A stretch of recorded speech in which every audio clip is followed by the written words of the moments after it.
11 సీట్లకే పరిమితమైనటువంటి Pulivendula MLA dacoit Jaganmohan రెడ్డికి ఊహించినటువంటి భారీ షాక్ ఇది. ఒకవైపు ఢిల్లీకి వెళ్ళి ధర్నా చేశాను, ఏదో పీకాను అనేటువంటి తొత్తరలో అతనుంటే, మరోవైపు జగన్మోహన్ రెడ్డికి అత్యంత సన్నిహితురాలు, చిలకలూరుపేట మాజీ శాసనసభ్యురాలు, మాజీ మంత్రి అయినటువంటి విడదల రజని ఆ పార్టీ నుంచి జంప్ అవడానికి రంగం సిద్ధం చేసుకున్నట్టుగా తెలుస్తూ ఉంది. ఇంతకీ విడదల రజని ఎందుకు జంప్ అవుతోంది, ఏ పార్టీలోకి జంప్ అవుతోంది అనేది ఈ వీడియోలో వివరించబోయే ముందుగా ఇప్పటివరకు మన ఛానల్ సబ్స్క్రైబ్ చేయని వాళ్ళు ఖచ్చితంగా సబ్స్క్రైబ్ చేయండి. ఇక విషయానికి వస్తే, విడదల రజని నికృష్ట బతుకు గురించి నేను ఎక్కువ మాట్లాడదలుచుకోవట్లేదు. ఎందుకంటే ఒక మహిళ కాబట్టి నేను గౌరవించాలి ఆటోమేటిక్గా. ఈ యొక్క పనికిమాలినటువంటి విడదల రజని అనేటువంటి, సరే బూతులు మాట్లాడకూడదు, మన మహిళ కాబట్టి కంపెనీ రూల్ లేదు మన దగ్గర తెలుగుదేశం పార్టీలో. అందుకని ఈ దౌర్భాగ్యమైనటువంటి వ్యక్తి నా మీద మొట్టమొదటిసారిగా 2020లో అక్రమ కేసు పెట్టి నా ఇంటికి పోలీసుని పంపించినటువంటి ఈ నికృష్టపురాలను నేనేమన్నా తప్పుడు మాటలు మాట్లాడానా, ఒక బూతన్నా మాట్లాడానా అంటే లేదు.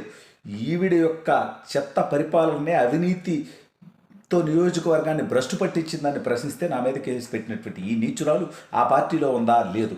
ఒకప్పుడు తెలుగుదేశం పార్టీలో ఉండి చంద్రబాబు నాయుడు గారు హైటెక్ సిటీలో నాటినటువంటి మొక్కను నేను ఇవాళ వృక్షాన్ని అయ్యాను, నీడనిస్తున్నాను, నిలువనిస్తున్నాను అని చెప్పి కబుర్లు చెప్పి, ఆ తర్వాత తన రాజకీయ అవసరాల కోసం నిస్సిగ్గుగా, నిర్లజ్జగా ఏ జగన్మోహన్ రెడ్డినైతే తిట్టిందో, అంటే ఈవిడ అనింది ఒకప్పుడు ఏంటంటే, చిన్నపిల్లలకి రాక్షసుడు ఎలా ఉంటాడు అని చూపించాలంటే జగన్మోహన్ రెడ్డి ఫోటో చూపిస్తే చాలు రాక్షసుడు ఇలా ఉంటాడని అర్థమైపోతుందని చెప్పింది.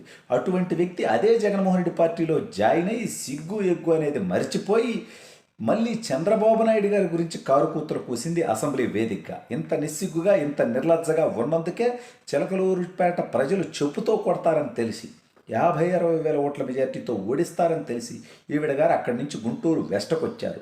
అక్కడ పనికి మాలినటువంటి చెత్త ఇక్కడ పనికి వస్తుందా అన్నట్టుగా గుంటూరు వెస్ట్ ప్రజలు కూడా 50,000 మెజార్టీతో ఓడగొట్టి పంపించారు. మొట్టమొదటిసారి పోటీ చేసినప్పటికీ గుంటూరు వెస్ట్లో గల్లా మాధవ్ గారు 50,000 మెజార్టీతో విడదల రజనీని ఓడగొట్టి పంపించారు. అయితే ఈవిడ గారి పరిచయాలు, ఈవిడ గారి ఇన్ఫ్లుయెన్స్, ఈవిడ గారి కథ, ఈవిడ గారి కమామిషం మనందరికీ తెలుసు కదా. సరే, వైఎస్ఆర్సీపీలో ఏమాత్రం ఇన్ఫ్లుయెన్స్ లేకపోతే, ఎంత పట్టు లేకపోతే, ఆవిడ గారు మొదటిసారి ఎమ్మెల్యే అయిపోయినప్పటికీ ఆవిడ చాలా ఇన్ఫ్లుయెన్స్ అయిపోయింది. ఆవిడ మీద ఎవరు ఎక్కడ ఏం మాట్లాడినా వాళ్ళ మీద కేసులు పెట్టించింది. అనూహ్యంగా మంత్రివర్గంలో స్థానం సంపాదించింది. సరే, ఇవన్నీ ఎలా సంపాదించింది ఏంటని మనం మాట్లాడవచ్చు, కానీ మహిళ కాబట్టి ఆ విషయాలన్నీ మనం మాట్లాడదలుచుకోవట్లే. అయితే ఈవిడ ఇప్పుడు వైఎస్ఆర్ కాంగ్రెస్ పార్టీ అధికారంలో నుంచి పోయింది. ఈవిడ చరిత్ర చూస్తే 2014 నుంచి 19 వరకు తెలుగుదేశం పార్టీ అధికారంలో ఉంటే అక్కడ ఉంది. అక్కడి నుంచి 2019 నుంచి 2024 వరకు వైఎస్ఆర్ కాంగ్రెస్ పార్టీలో ఉంది. ఇప్పుడు ఓడిపోయి 2 నెలలు గడవక ముందే ఈవిడ గారు అధికార పార్టీలోకి రావాలనుకుంటోంది. మరి తెలుగుదేశం పార్టీ పనికిమాలినటువంటి రజనీని తీసుకుంటుందా? తీసుకోదు ఎట్టి పరిస్థితుల్లో. మరి అక్కడికి జనసేనకు పోతుందా? జనసేన కూడా తీసుకోదు. మరి ఈవిడ గారికి ఉన్నటువంటి ఆప్షన్ ఏంది? భారతీయ జనతా పార్టీ తీసుకుంటుందని నేను చెప్పట్లా, కానీ ఈవిడ గారు భారతీయ జనతా పార్టీలో జాయిన్ అవడం కోసం ప్రయత్నాలు చేస్తున్నట్టుగా తెలుస్తోంది. అయితే కూటమి ఈసారి చాలా సమన్వయంతో ఉంటూ ఎవరైతే అక్రమాలు చేశారో, అవినీతి చేశారో, దుర్మార్గాలు చేశారో, తెలుగుదేశం పార్టీ కార్యకర్తలను కానీ, జనసేన పార్టీ కార్యకర్తలను కానీ, భారతీయ జనతా పార్టీ కార్యకర్తలను కానీ ఎవరైతే ఇబ్బంది పెట్టున్నారో వాళ్ళని తీసుకోవటానికి 3 పార్టీలు సిద్ధంగా లేకపోవడంతో ఈవిడ గారి రాజకీయ జీవితం ఏందనేది అర్థం కాని అయోమయ స్థితిలో పడిపోయింది. ఎందుకంటే వైఎస్ఆర్ కాంగ్రెస్ పార్టీలో ఈమ అనుచరులు, ఈమ మరిది, ఈవిడ పార్టీ వాళ్ళు చేసినటువంటి తుత్తర పనులు చాలా ఉన్నాయి చిలకలూరుపేటలో. ఎంతగా అంటే ఎవరు ప్రశ్నిస్తే వాళ్ళ మీద అక్రమ కేసులు పెట్టేంతగా. అక్కడ మైనింగ్ దోపిడీలు చేసింది, భూ దోపిడీలు చేసింది, ఇవన్నీ ఇవాళ ఆమెకు చుట్టుకుంటా ఉన్నాయి. ఈ కేసుల భయంతో తను జైలుకు పోవాల్సి వస్తుందనేటువంటి ఆందోళనతో ఆవిడ గారు ఆ పార్టీ నుంచి జంప్ అవడానికి సిద్ధమైపోతున్నట్టుగా తెలుస్తోంది. మరి జగన్మోహన్ రెడ్డి పరిస్థితి ఏంది స్వామి? ఉన్నటువంటి 11 మంది ఎమ్మెల్యేలు ఎంతమంది ఉంటారో, ఎంతమంది పోతారో ఆడికి అర్థం కానటువంటి పరిస్థితి. 11 మందిలో పైగా ఈడొకడు. గెలిచిన 4 లోక్సభ సభ్యుల్లో 3 జంప్ అవడానికి సిద్ధమని మరోవైపు వార్తలు వస్తూ ఉన్నాయి.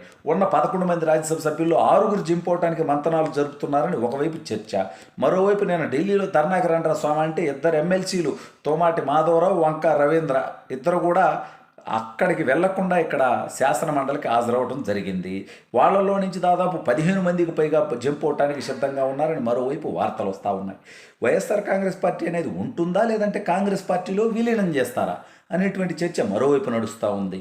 పార్టీని కాపాడుకోవడానికి తను జైల్లోకి పోయినా ఏదో ఒక రకమైనటువంటి రాజకీయ మద్దతు ఉండటం కోసం జగన్మోహన్ రెడ్డి ఇండియా కూటమిలో కాంగ్రెస్ పార్టీతో జత కడతాడనేటువంటి వార్తలు కూడా మరోవైపు వస్తూ ఉన్నాయి. ఈ నేపథ్యంలో వైఎస్ఆర్ కాంగ్రెస్ పార్టీలో ఉన్నటువంటి నాయకులకి, కార్యకర్తలకి, ఎమ్మెల్యేలకి, ఎంపీలకి, ఎమ్మెల్సీలకి వీళ్ళందరికీ కూడా మన బతుకులేంటి, మన భవిష్యత్తు ఏంటి అగమ్యగోచరమైపోయినటువంటి పరిస్థితి. ఎందుకంటే జగన్మోహన్ రెడ్డి నికృష్ట పరిపాలన 5 సంవత్సరాలు అనుభవించినటువంటి రాష్ట్ర ప్రజలు మరోసారి ఈ జగన్మోహన్ రెడ్డికి అధికారం ఇవ్వడానికి సిద్ధంగా లేరు. అలా అని అధికార పార్టీల్లోకి వెళ్దామంటే ఆ పార్టీలు వీళ్ళ నికృష్టమైనటువంటి చరిత్ర చూసి జాయిన్ చేసుకోవడానికి సిద్ధంగా లేవు. ఈ నేపథ్యంలో జగన్మోహన్ రెడ్డి దిక్కుతోచని స్థితిలో ఉంటే వైఎస్ఆర్ కాంగ్రెస్ పార్టీ వాళ్ళు తలా ఒక దిక్కు చూసుకుంటా ఉన్నారు.